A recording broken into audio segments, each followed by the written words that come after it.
12월의 북 오브 더 먼스 이달의 북살롱에 오신 것을 환영합니다. 이번에 새로운 도서를 추천해 주실 패트릭 자기소개 부탁드립니다.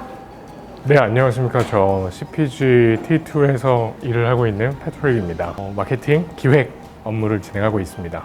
오늘의 첫 번째 도서는 피터 피스크의 크리에이티브 지니어스입니다. 책 소개 간단히 부탁드릴게요.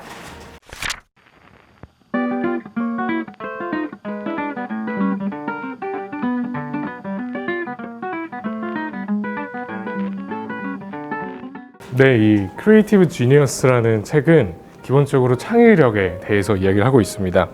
저희가 창의성에 대해서 많이들 이야기를 하고 있지만 보통 창의력 하면 어려운 주제잖아요.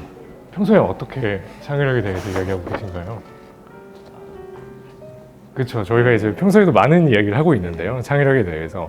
창의력이라고 한다면은 마치 통통 튀어야 될 것 같고 독창적이고 마치 세상에 없던 걸 있는 것처럼 만들어내야 될 것 같은데 그보다 중요했던 것은 창의력의 방법이란 무엇인가에 대해서 이 책은 설명을 하고 있습니다.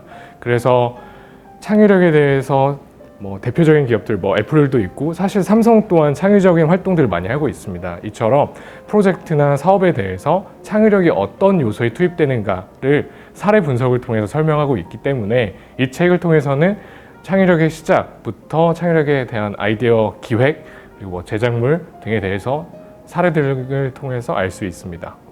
그래서 창의력에 대해서 알고 싶으시다면 추천드립니다. 네, 이어서 두 번째 도서는 김진영의 아침의 피아노 소개 부탁드립니다.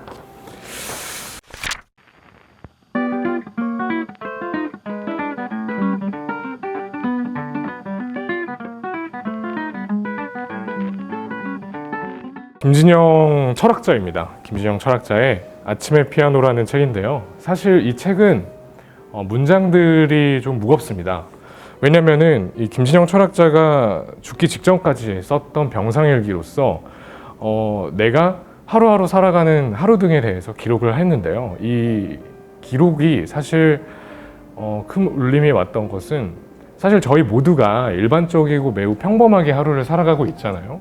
그런데 만약 죽기 직전이라면은 내가 어떻게 살아갈 것인가에 대해서 메시지를 전달하고 있습니다. 그래서 제가 인상 깊었던 곳은 59일째인데 아침 산책을 해요. 이 저자가 투병인데 근데 이제 투병을 할 때 산책을 하던 중에 갑자기 비가 내리는데 갑자기 비가 내리는 것이 사실은 저희는 좀 불편하죠. 근데 어떤 리밋이 있다라고 했을 때 그 비마저도 소중한 기록이더라고요. 그래서 우리가 매우 보통적인 하루를 살아가는데 근데 그 살아감에 있어서 순간적으로 발생하는 이벤트들이 과연 나에게 무슨 의미로 오는가? 그리고 내 하루는 어떤 의미였는지에 대해서 공감적인 메시지를 전달하기 때문에 과연 좀 무료하고 좀 지친 일상 그리고 반복적인 일상을 보내고 있는 저희지만 이 책을 통해서 하루가 정말 소중하구나 감사하구나를 알게 되었습니다. 그래서 모두들 읽어보셨으면 좋겠습니다. 예. 무료하게 보내고 계시죠? 하루하루. 예, 너무 무료하게 보고 있습니다. 그쵸. 그리고 회사도 나오기 싫고. 예, 가끔 그렇죠. 근데 이 책 보면 좀 회사 하루는 더 나오고 싶어져요. 읽어보겠습니다. 네. 내일이 삶의 마지막 날이다라고 하면 네. 오늘 뭘 하고 싶으신지. 저는 정말 보통적으로 보내고 싶습니다. 왜? 내일 죽는다면 막 거창하게 안 먹어본 걸 먹을 거야 또는 안 해본 걸 해볼 거야 라고 하는데 오히려 그게 좀 부자연스러운 것 같아요. 그래서 최대한 자연스럽게 하루를 보내고 삶을 떠나고 싶습니다. 어떠세요? 저도 공감합니다. 마지막 하루를 산다면 그러면 예. 저는 나무를 심겠습니다. 나무. 예. 그러면 카톡께서는 어떻게? 일단은 마지막이라는 게 있으면 안 되는 게 제가 아이가 있어서 그쵸. 아버지가 되셨습니다. 최근에. 일단 아이랑 즐거운 시간을 보낼 것 같습니다. 네. 아들 이름이 뭐라고 했죠? 이기호입니다. 그쵸. 몇 개월 됐다고 이야기했었죠. 6개월 좀 넘었죠. 그쵸. 네. 잘 크기를 바라겠습니다. 네, 감사합니다. 그래서 이 책 읽어보시면 보다 소중해질 것 같아요. 가족들이랑 함께하는 그 하루하루가. 그래서 이 책의 저자도 가족이 있습니다. 가족이 있는데 손자도 있어요. 손자도 있는데 이 손자 유치원 데려다주고 하는 것도 이제 기한이 있다고 생각하니까 그 하루를 최선을 다해서 보내더라고요. 근데 사실 저희가 많이 생각할 때 어떤 리밋이 없는 삶을 산다라고 하니까 회사도 매우 지루하고 가기 싫고 일도 하기 싫죠. 그런데 한 번쯤은 하루에 기한이 있다고 생각해 보는 것도 좋을 것 같습니다. 네. 마지막으로 서늘한 여름밤에 나에게 다정한 하루 소개 부탁드립니다.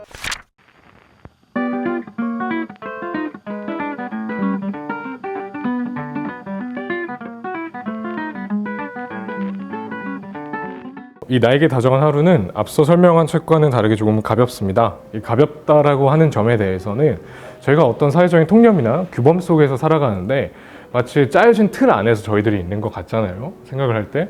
그런데 그 짜여진 틀 안에 살아가는 게 내가 정말 나인가에 대해서 전달을 해요. 그래서 마치 어떤 일을 하다가 그 실수가 나서 그 실패하게 됐는데 그 실패의 과정도 어떤 자연스러운 학습의 과정이다라는 이야기를 전달하고 내가 나일 수 있도록 도와주는 책입니다. 그래서 앞서 설명한 책은 어떤 기한이 있는 삶에 대해서의 나에 대한 통찰을 얻는 것이라면 마지막에 설명해드리는 책은 너무 급하지 않아도 괜찮다, 천천히 가도 괜찮고 단지 오롯이 나를 위해서 살아가는 것, 그 하루도 중요하다, 남들보다 나를 더 신경 쓰고 내 마음을 많이 돌보자라는 메시지를 전달하고 있습니다.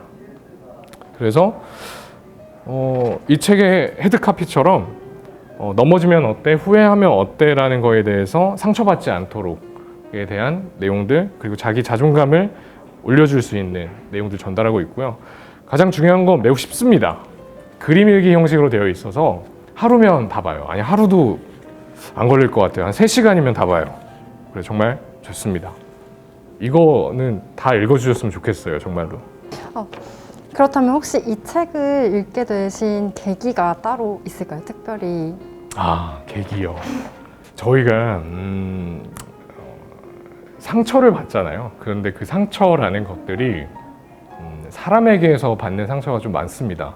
말을 통해서 또는 부모님, 또는 친구들이 그냥 가볍게 던진 말들인데 그 말들이 어떤 송곳 같은 상처가 되어서 이 마음을 후벼팔 때가 있잖아요. 쿡 찌를 때가. 근데 저도 이제 상처를 오래 입었던 경험이 있었는데, 작년이죠. 재작년 그때 입었는데 자존감이 조금 추락하고 있었습니다. 어떤 좋지 않은 교통사고도 발생하기도 했고, 그러면서 마음이 많이 약해졌었는데 그 약해진 마음을 어떻게 극복할 수 있을까에 대한 답을 찾다 보니까 이 책을 접하게 되었고, 이 책에서 작가가 전달하는 메시지들, 괜찮다, 사실 괜찮다라고 하는 메시지가 참 좋았습니다. 그래서 괜찮잖아요. 저희 모두 그냥 하루 쉬면 어때, 또는 한 달 쉬어도 어때, 이렇게 괜찮기 때문에 천천히 가면 좋을 것 같습니다.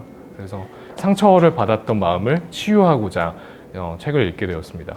오늘도 이렇게 새로운 책 3권을 추천해주신 패트릭 정말 감사드립니다. 12월의 북 오브 더 먼스는 여기서 마치겠습니다. 끝으로 구독과 좋아요 부탁드릴게요.